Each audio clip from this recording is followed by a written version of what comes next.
Don't just talk about getting your estate plan in place, actually get it done. Unlike Larry King, who of course you know is the talk show host, which, what was it, Live with Larry King? That guy was cool. I liked him. However, he was not so cool.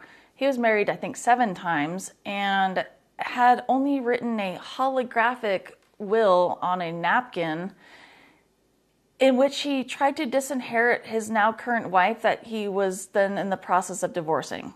Yeah, what a mess. You would think that you would actually have somebody take care of that for you if you're in the process of divorcing.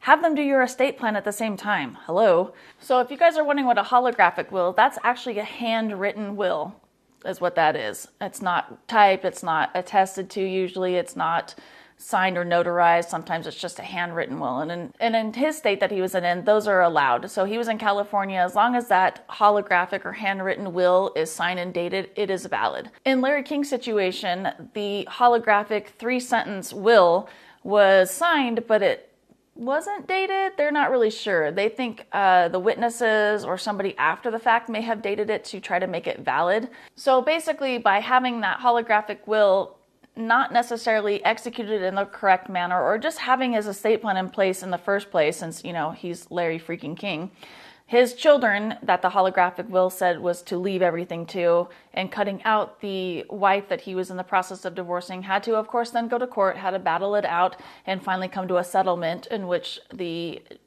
soon-to-be ex-wife got a percentage of the estate, which I'm sure he clearly didn't want her to have, but because he didn't formalize this correctly or get an estate plan in place, then the children lost out on the inheritance that he probably wanted them to have in the first place, since, you know, he was divorcing her and I'm sure didn't want her to have anything. But in the end, she did end up with something. So very important to make sure that those things are taken care of correctly. And if you have those kind of situations, to making sure that you go to a professional or actually get that estate plan in place. You got questions about that? Let me know.